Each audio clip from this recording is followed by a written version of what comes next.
Сәлем достар, қазір Түркияда зәйтүн маусымы. Сол себептен сіздерге түріктер қара зәйтүнді қысқа сақтау үшін қалай тұздайтынымен бөліскім келеді.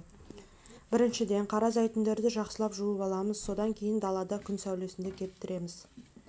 Кепкен соң, осылай 5 литрлік пластик бутылкаларға толтырамыз. 5 литрлік бөтелкелерге 3 килограмм қара зәйтүн сияды. Сол себептен барлық қоспалар 3 килограмм зәйтүн үшін есептелген.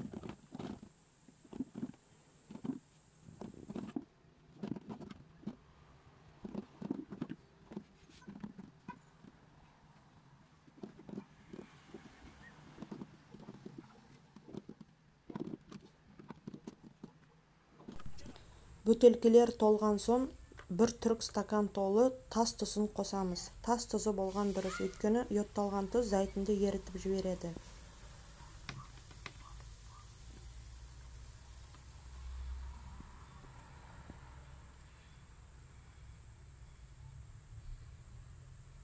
Бір түрік стаканына бір саусақ жеткізбей алма сіркесін қосамыз.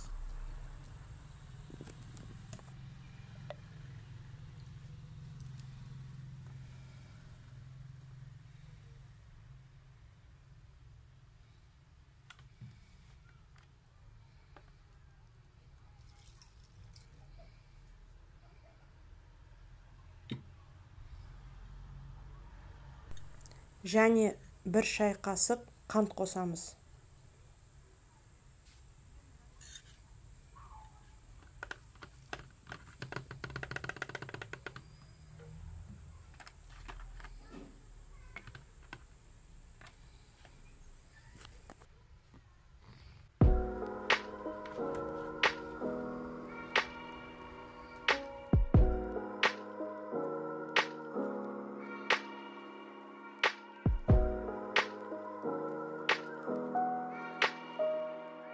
Екінші бөтелкені де дәл солай тұздаймыз.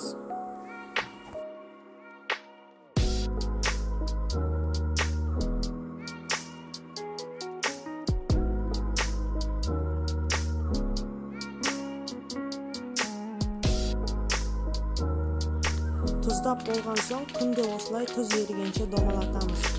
Тұз еріген соң, арада бір кере домалатамыз. Алғашқы 2-3 күнде бөтелкедегі ауаны шығару керек.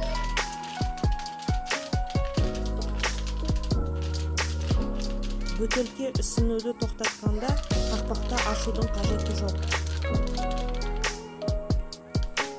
Осылайша тұздалған зәйтүнді 2 жыл бойы қауіпсіз сақтауға болады. Зәйтүнді салқын және қараңғы жерде сақтау керек. Бұл бөтелкелерді балконға қалдырып, күйзелістен құтылу үшін күн сайын тепкілеймін. Маған пайдалы және зәйтүндерге де. Осылай аяқтарыңызды теуіп кетесің, есіме түскен кезде.